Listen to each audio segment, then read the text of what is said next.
मुख्यमंत्री समृद्धी पंचायत राज योजना अंतर्गत शासनाने आदर्श गाव मांजरसुंबा येथे पाहणी केली आहे।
मुख्यमंत्री समृद्धी पंचायत राज अभियानांतर्गत आदर्श गाव मांजरसुंबा येथे शासनाची पाहणी। गावातील विकास कामांचे झाले चित्रीकरण, ग्रामस्थांच्या सहभागाचे कौतुक, शेतकरी मेळावा, महिला आरोग्य तपासणी व सांस्कृतिक कार्यक्रमाने गावात उत्साह। मुख्यमंत्री समृद्धी पंचायत राज अभियानाच्या निमित्ताने अहिल्यानगर तालुक्यातील आदर्श गाव मांजरसुंबा येथे शासनाच्या पथकाने गावातील विविध विकास कामांची पाहणी केली आहे। यावेळी गावात राबविण्यात आलेल्या उपक्रमांचे चित्रीकरण व फोटोग्राफी करण्यात आली। गावातील श्रमदान, वाचनालय, परसबाग, अंगणवाडी, जनावरांचे गोठे, गावातील स्वच्छता आणि जिल्हा परिषद शाळेचा विकास या माध्यमातून झालेल्या गावाचा कायापालट शासनाच्या कॅमेऱ्यात टिपण्यात आलाय।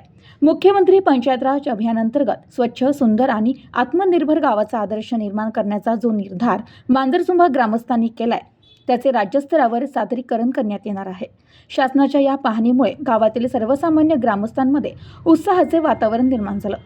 या निमित्ताने महात्मा फुले कृषी विद्यापीठ राहुरी आणि डॉक्टर विठ्ठलराव विखे पाटील फाउंडेशन संचलित कृषी महाविद्यालय यांच्या संयुक्त विद्यमानाने भव्य शेतकरी मेळाव्याचे आयोजित करण्यात आले। या मेळाव्यात राष्ट्रीय पोषण अभियान आणि पौष्टिक तृणधान्य यावर आधारित शेतकऱ्यांसाठी प्रशिक्षण कार्यशाळा घेण्यात आली। शेतकऱ्यांना आधुनिक शेती, तंत्रज्ञान, सेंद्रिय शेती आणि पशुपालन या विषयांवर मार्गदर्शन करण्यात आले। यावेळी गावातील जनावरांचे लसीकरण करण्यात आले, तर आयुष्यमान भारत योजनेअंतर्गत महिलांची आरोग्य तपासणी शिबिरे उत्साहात पार पडली आहे। गावातील महिलांसाठी विविध सांस्कृतिक आणि मनोरंजन कार्यक्रम आयोजित करण्यात आले। या उपक्रमांमुळे गावात उत्साहाचे वातावरण निर्माण झाले असून ग्रामस्थांनी या कार्यक्रमामध्ये सक्रिय सहभाग घेतला। यावेळी उपस्थित विस्तार अधिकारी रामदास दळवी, सरपंच रुपाली कदम, उपसरपंच जालिंदर कदम, ग्रामपंचायत सदस्य किरण कदम, प्रशांत कदम, मंगल कदम, कविता वाघमारे, तंटामुक्ती अध्यक्ष इंद्रभान कदम, ग्रामविकास अधिकारी सारिका वाळुंज, तलाठी कविता जाधव, कृषी सहाय्यक सुविधा वाणी, पशुवैद्यकीय अधिकारी कुळसकर यशवंत भुतकर, काशीनाथमध्ये जिल्हा परिषद शाळेचे शिक्षक, अंगणवाडी सेविका आणि ग्रामस्थ मोठ्या संख्येने उपस्थित होते। सरपंच रुपाली कदम यांनी मुख्यमंत्री समृद्धी पंचायत राज अभियानाबाबत सविस्तर माहिती देत सांगितले की शासनाच्या विविध योजना राबविण्यात ग्रामस्थांचा सक्रिय सहभाग मिळत आहे। यामुळे गावातील प्रत्येक घटक प्रगत होत आहे।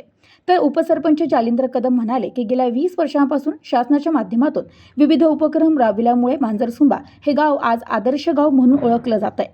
ग्रामस्थांच्या एकीमुळे हा यशस्वी प्रवास शक्य झाला। नमस्कार, मी सलोनी खिंडारी आणि तुम्ही पाहत आहात न्यूज टुडे 24। अहिल्यानगर शहरापासून 10 ते 20 किलोमीटर अंतरावर गोरक्षनाथ गडाच्या पायथ्याशी एक गाव बसलेलं आहे, ते म्हणजे मांजरसुंबा। आता या गावाला जास्त कोणी ओळखत नव्हतं, पण गावातल्या सरपंचांनी आणि गावकऱ्यांनी शासनाच्या विविध योजना ह्या राबवत या गावाला एक आदर्श गाव म्हणून हा पुरस्कार मिळवला आणि या गावाला आता संपूर्ण जे अहिल्यानगर शहर आहे आणि बाहेर पण आहेत की या गावाला आता आदर्श गाव मांजरसुंबा अशी ओळख भेटलेली आहे. पण या गावातल्या गावकऱ्यांनी हे एवढं मोठं पाऊल कधी उचललं, काय उचललं आणि या गावाला विकसित करण्यासाठी या गावकऱ्यांनी काय केलं? या गावाचा कायापालट आता झालेला आहे, गाव विकसित झालेलं आहे. गावामध्ये अनेक विविध योजना अंतर्गत या गावांना निधी सुद्धा उपलब्ध करून घेतलेला आहे. आज आपण याच काही मुद्द्यांवरती आणि या गावामध्ये आज मुख्यमंत्री पंचायत राज योजना अंतर्गत एक कमिटी पाहणी करण्यासाठी येणार आहे. आज आपण ह्याच मुद्द्यावरती चर्चा करणार आहोत आणि कमिटी ही कशा पद्धतीने पाहणी करणार आहे आणि किती निधी या गावाला यावेळेस उपलब्ध झालेला आहे हे आज आपण गावकऱ्यांशी चर्चा करून पाहणार आहोत. माझ्यासोबत आता मांजरसुंबा या गावातील सरपंच रुपालीताई कदम आहेत. आपण त्यांच्याकडून पण जाणून घेऊयात की आदर्श गाव या गावाला अशी ओळख देण्यासाठी काय प्रयत्न केलेत आणि ही योजना अशी आपण राबवावी आणि गावाला विकसित करावं, गावाचा कायापालट करावा. हे जे आदर्श गाव आहे याचा आदर्श अजून किती गावकऱ्यांनी घ्यायला पाहिजे, आपण याच काही मुद्द्यांवरती आता चर्चा करूयात. सर्वप्रथम मला सांगा की आज गावामध्ये नेमका काय कार्यक्रम आहे की जिथे पहा तिथे सर्व स्वच्छ रांगोळ्या वगैरे दिसतात, तिथं काय आहे? आज आम्ही मुख्यमंत्री समृद्ध पंचायत राज अभियानामध्ये आम्ही भाग घेतलेला आहे आणि त्यामुळे आमच्या गावामध्ये इथून चर्चा म्हणजे शूटिंग होणार आहे. त्यामुळे आम्ही सर्व गावकरी मिळून स्वच्छता अभियान राबवलेलं आहे आणि ठिकठिकाणी रांगोळ्या भरपूर काही असं आम्ही उपक्रम इथं राबवणार आहोत. त्यासाठी आमचा हा पूर्ण प्रयत्न चालू आहे. बरं, हे फक्त आता आपल्या इथे कमिटी पाहणी करण्यासाठी येणार आहे यासाठी का हे गाव म्हणजे बाकी दिवशी पण याच पद्धतीने स्वच्छ सुंदर असतं? हो, याच पद्धतीने गावकऱ्यांना एक वळण तसं लागलेलंच आहे का गावाचं? बरं, आदर्श गाव हे आपण जे गावाला नाव दिलेलं आदर्श गाव, आधी गावाला कोणी जास्त ओळखत नव्हतं. जेव्हापासून हे गाव डेव्हलप झालंय, गावकऱ्यांनी आणि जे सरपंच आहेत त्यांनी सगळ्यांनी मिळून जे ह्या गावाला वेगवेगळ्या विविध योजना अंतर्गत निधी उपलब्ध करून दिलेला आहे. तर ह्या निधीचं जे आपण डेव्हलप केलेलं आहे गाव, या निधीचं आपण मूल्यवाढ कशी लावलेली आहे आणि अजून पण काही निधी मला मिळालेला आहे असं कळालेलं आहे. तर हा किती मिळाला आणि या निधीमधून आता काय प्रयत्न होतील गावात? आता या गावामध्ये भरपूर असं काही निधी मिळालेला आहे. त्या निधीमधून आम्ही रोडचं काम, लाईनचं काम, पाण्याचं काम, परत ग्रामपंचायतीमध्ये जे वेगवेगळे उपक्रम राबवण्यात येतात त्यासाठी पण आम्ही वापरल्या जातो निधी. बरं, आता मला हे विचारायचं आहे की एखाद्या गावाला जर आदर्श घ्यायचा असेल की आपल्याला पण आपल्यावर मांजरसुंबा या गावासारखंच आपल्या गावालाही डेव्हलप करायचंय, तर त्यांनी सुरुवात कुठून करावी जशी तुम्ही केली? इथून मागे जे म्हणजे माझ्या आधी जे सरपंच होते तर त्यांनी निधी मिळवण्यासाठी भरपूर काही असा प्रयत्न केलेला होता आणि त्यांच्याच प्रयत्नानुसार आम्ही पण इथून पुढे असंच प्रयत्न करतोय की ह्या गावासाठी काहीतरी उपक्रम राबवले गेले पाहिजे, ह्या गावामध्ये नवीन नवीन सुधारणा झाल्या पाहिजे यासाठी आणि गोरगरिबांसाठी पण इथं भरपूर काही उपक्रम राबवण्यात येते. त्यासाठीच बाकीच्या लोकांनी पण असंच ग्रामपंचायतीला एकत्र ग्रामस्थांनी येऊन सरपंचांच्या सर्व योजनांच्या अंतर्गत सर्वांनी येऊन सर्वांनी गावासाठी प्रयत्न केले पाहिजे. बरं, आता गावाला कोणते कोणते पुरस्कार मिळालेले आहेत? आता येऊन सांगता यायचं पण माझ्या म्हणजे मला जसं माहिती आहे तसं भरपूर काही असे पुरस्कार भेटलेले आहेत आणि त्याच्यानंतर इथं पाणी फाउंडेशनचं भरपूर काम झालेलं आहे. तर त्यासाठी गावातल्या लोकांनी डोंगर दऱ्यामध्ये जाऊन असे पाणी जिरवा, पाणी अडवा असं उपक्रम राबवलेले आहेत. बरं, बचत गटाबद्दल काय सांगणार की ज्या बचत गटात महिला ज्या आहेत आता त्यांचा ग्रुप आहे का, कशा पद्धतीने तुम्ही केलेला? नाही, बचत गट इथं आम्ही म्हणजे 30 बचत गट खोललेले आहेत महिलांचे आणि इथून पुढेही असंच प्रयत्न राहणार आहे. बचत गटामध्ये CRP म्हणून गावामध्ये प्रमुख निवडलेले असतात. त्यामध्ये त्यांनी जे उपक्रम घेत आहेत म्हणजे महिलांना एकत्रीकरणाचं, तर त्यांनी आतापर्यंतचे बचत गट जे आहेत तर त्यांनी 30 असे बचत गट ओपन केलेले आहेत आणि त्याच्यानंतर इथून पुढे ते असा प्रयत्न करून राहिलेत की महिला सक्षमी करण्यासाठी.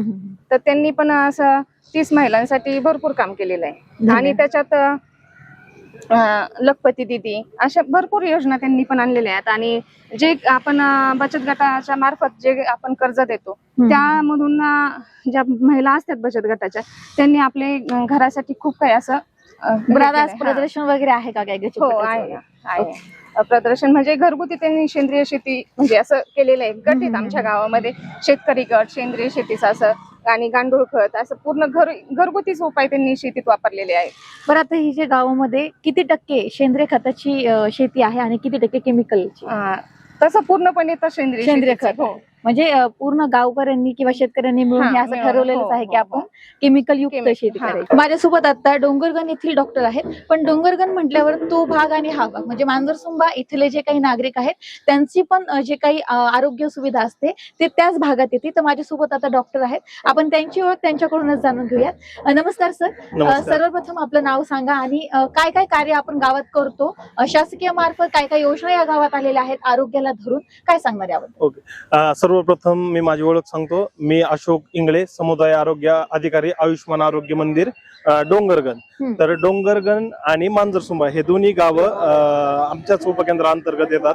तर आमच्या आरोग्य विभागाच्या माध्यमातून आम्ही मुख्यमंत्री समृद्ध पंचायत राज अभियान याच्या माध्यमातून हे जे काय 2 महिने उपक्रम चालू आहे त्या माध्यमातून 2 महिन्यात आम्ही विविध प्रकारचे इथे शिबिर आयोजित केले आहेत आरोग्य, ज्याच्यामध्ये की महिलांची, पूर्ण गावांच्या महिलांची हिमोग्लोबिनची तपासणी, त्याचबरोबर आपण शुगर, बीपी आणि आता जे कॅन्सरचं वाढतं प्रमाण आहे तर त्यामध्ये तोंडाचा कॅन्सर, स्तनांचा कॅन्सर आणि गर्भाशयाचा कॅन्सर असं माने फाउंडेशन यांच्या माध्यमातून देखील आपण कॅम्प अरेंज करून त्याच्यात हे पेशंट उपलब्ध आहेत का गावात? नाही म्हणजे जो आपण कॅम्प घेतला होता त्याच्यामध्ये एकही पेशंट आपल्याला कॅन्सरचा त्याच्यामध्ये आढळलं नाही, सगळे नॉर्मलच हेल्दीच आढळले.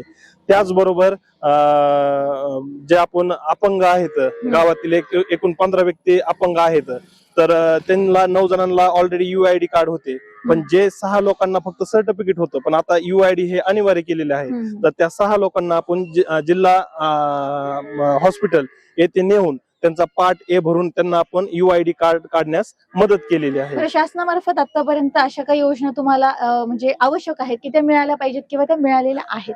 नाही, आहेत, मिळतातच. आता जसं की आयुष्मान आरोग्य, आयुष्मान आभा कार्ड जे 5 लाखांचा विमा आपल्याला कव्हर करतं, तर त्यामध्ये आपलं टोटल मांजरसुंबा या गावची लोकसंख्या 1385 आहे. त्यापैकी आपण 1100 कार्ड ऑलरेडी काढलेले आहेत. जे 200 आहेत ते पण वयस्कर, ज्यांचं थंब वगैरे बसत नाही किंवा आधार अपडेशन नाही, हे असे लोक फक्त त्यापासून वंचित राहिलेले आहेत. त्यासाठी पण आम्ही काय करता येईल ते करूत. आणि मग ह्या माध्यमातून जर गावातलं कोणी आजारी वगैरे असेल तर आपल्या नगर जिल्ह्यात जे काही हॉस्पिटल आहेत तर तिकडे आपण त्यांना रेफर करतो. बरं, आता गावातील नागरिकांचं आरोग्य कशा पद्धतीचं आहे की ते पेशंट रोज तुम्हाला तिथे चेकअप साठी येतात, काय सांगणार याबद्दल? कारण आपण पाहतोय की गावामध्ये सेंद्रिय खताची शेती जी आहे, कारण खाण्यातूनच आपलं आरोग्य हे सुधारतं, तर याबद्दल काय सांगणार की सेंद्रिय खताचं आणि केमिकल युक्त जे आपण खातो त्यातला फरक मला सांग. आता कसं होतं की लहानपणापासूनच आपल्याला जे हे रासायनिक म्हणजे पिकवलेलं अन्न भेटतंय, त्यामुळे नक्कीच आपल्या आरोग्यावर त्याचा परिणाम हा होतोय. तर ह्याच माध्यमातून सांगायचं झालं तर मग आता शुगर आणि बीपी पेशंट हे जास्त प्रमाणात आपल्या भागात आढळतात, पण जे काय आहे ते प्रायव्हेटला किंवा आपल्या सरकारी संस्थेच्या माध्यमातून त्यांना महिन्याच्या महिन्याला आपण गोळ्या औषधं हे देतच असतो. बरं, इथे प्रसूतीची वगैरे पण आहे का सोय? म्हणजे आता डिसेंबर मध्येच आपण एक उपकेंद्राला प्रस्तुती केलेली आहे, ज्या एकदम नॉर्मल, ज्यांना काही म्हणजे कॉम्प्लिकेशन न होणाऱ्या आपण आपल्या ठिकाणी करतो, उपकेंद्राच्या ठिकाणी. नाही तर मग त्यांना PSC प्राथमिक आरोग्य केंद्र जेऊर येथे त्यांना रेफर करून आपण त्यांच्या प्रस्तुती घडून आणतो. सी सेक्शन इथे अवेलेबल आहे का? नाही, सी सेक्शन नाही. मग त्यासाठी आपण जिल्हा रुग्णालय अहिल्यानगर किंवा मग विखे हॉस्पिटल यांच्याकडे आपण त्या केसेस रेफर करतो. बरं, ते पण आता इथे आपण अवेलेबल करण्यासाठी काही प्रयत्न चालू आहेत की नाही? नाही, उपकेंद्र स्तरावर तर सी सेक्शन नाही होऊ शकत. मग पुढं सरकारच्या हातून PSC लेवलला वगैरे ते होऊ शकतं, पण आपल्या उपकेंद्र ठिकाणी सध्या तरी नाही.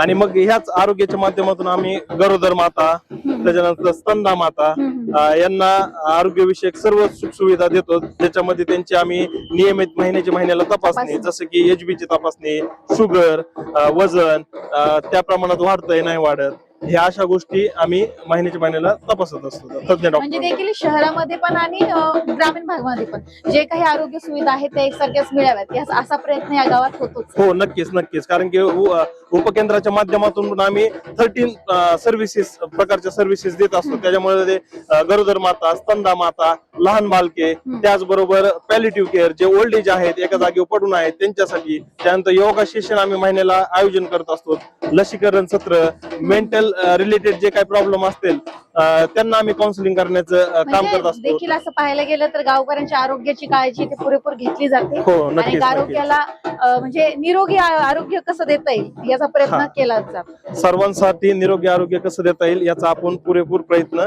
आपल्या माध्यमातून करतो. धन्यवाद. Thank you. Bureau report news today 24 Ahilyanagar.